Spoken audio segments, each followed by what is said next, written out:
Hello friends, my name is RagePanda1 and this is the third time that I'm recording this video, so if I sound frustrated, that would be why. Starting off, I want to thank everybody who has allowed me to refer them. My referral link is in the description. I'm not sure that it will let me do more than these 3 people or how that works, but I do know eventually I unlock more slots and I get to get a cool legendary that I am very excited to get because I'm a big Conan fan. So if you're one of the people helping me do that, then I appreciate you a whole lot. I've been playing the game now for about a week, and I gotta tell you, I'm having a ton of fun with this game. I'm gonna show you a bit of my progress and then talk about why I'm having so much fun in the game. Mostly I've been trying to level up Kale so that I can farm the campaign to get gear, to get champions, to get XP for my food so I can level up other characters. So his skills are all fully booked up, which means that they are leveled up to their maximum. I'm sure in future videos we'll go over that in greater depth. I do have enough red gems to buy all of the masteries if I wanted to, although I'm considering doing that on Rhonda that I've just unlocked for playing for a week. She is super good, and this is a great time to start the game. So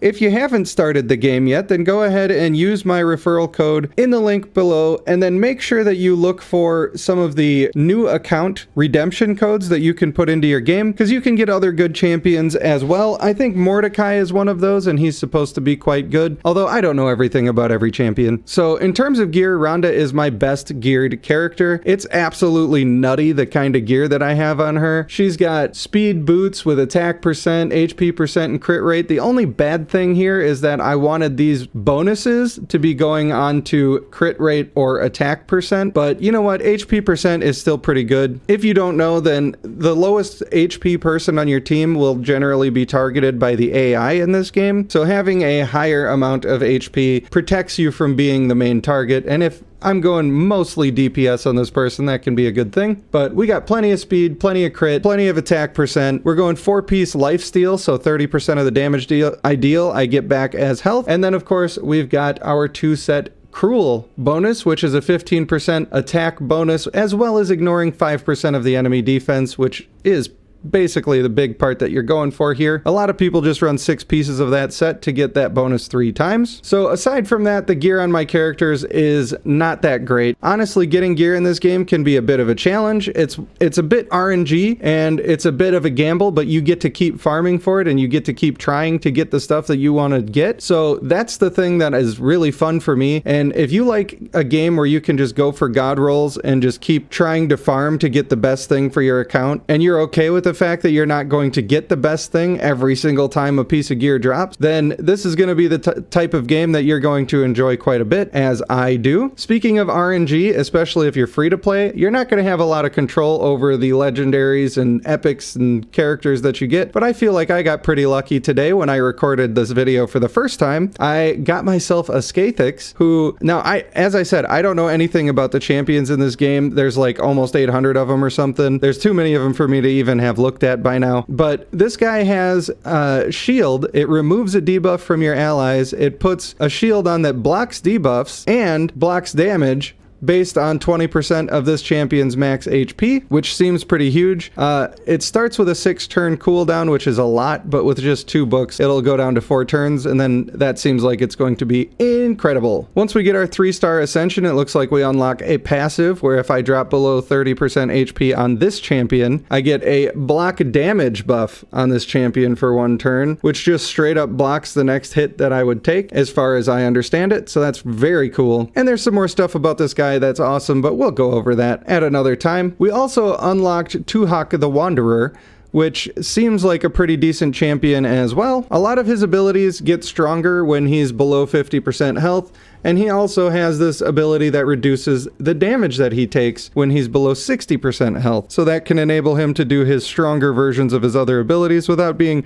too worried that he's about to die. He gets some self-heal and he has some good control on the enemies with stuns and speed decreases and increasing the cooldowns of their abilities and just all sorts of fun stuff. I'm not sure if either of those characters are going to change my plans that I had for my arena team, But what I do have planned for my arena team is to... Now, these are all free-to-play characters. I want to point that out. This arena team that I'm building is all farmable stuff or stuff that you're given if you start the game now. I do have Rhonda in this team, and she's available until January or February or something.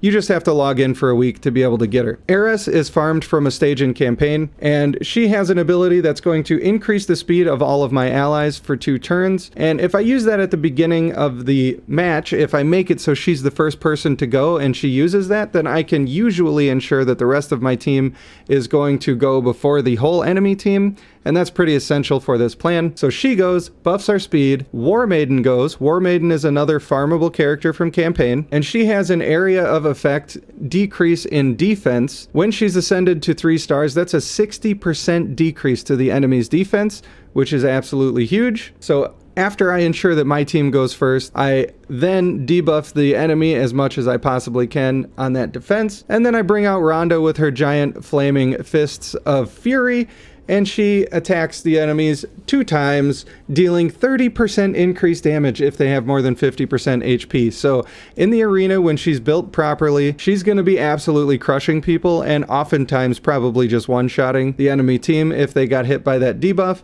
And if she doesn't one-shot them, then Kale's gonna come in and do another big AoE nuke and clean up the rest of the people. So I think that that's gonna be a really great team. What I need to do to figure out to get that all set up is I need to get my levels of speed in order. Right now I have 146 on her, but then on Rhonda, I got 152, War Maiden's lowest of all, and another 152 for Kale. So I'm close to getting this in order, but it needs a little more work. And also, you can tell that my gear is just all over the place on this chick. I have not been able to actually set it up in the way that I want it to be set up. If you know anything about the game, you're probably wondering, what am I even doing? I probably needed to equip some gear for a challenge, or I just threw on whatever was there, or whatever. Her gear is terrible. It needs to be figured out. That's the main point. If you are starting now, especially if you're a person who's like a casual spender, now is a great time to be spending shards because there's a 2-time chance of epics and legendaries.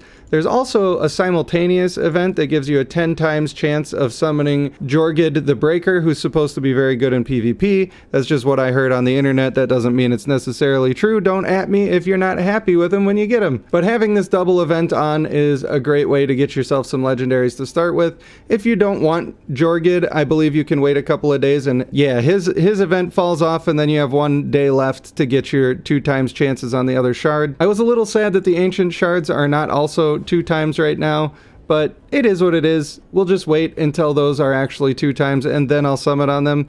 Restraint is a good thing if you're playing this game as a free-to-play character. And then in terms of arena, I've been pushing a little bit. We're in Silver 1. I was in Silver 2, but my team right now, the way it's set up, is just not good on auto. I need to be pressing the buttons for them to be doing the things that they really need to be doing. And there's a bunch of people who have like multiple legendaries, and everybody else is purple level 40s, and these are all relatively decent characters for PvP and stuff, and they just come in and they absolutely crush me. And it is what it is, right? I can't compete with that on auto, and everybody, including you, is going to attack a weaker team. So it's no surprise that since I have a generally weak team for these levels, that I'm getting pushed down when I'm not actually playing the game. So there's a ton more that I could talk about. I'm so excited to talk about this game and to play this game, so I'm likely going to do 2 videos a week. Man, if I had my way, I'd be doing a Bloodline and a raid video every day, but I don't think that I have the time to actually make that happen.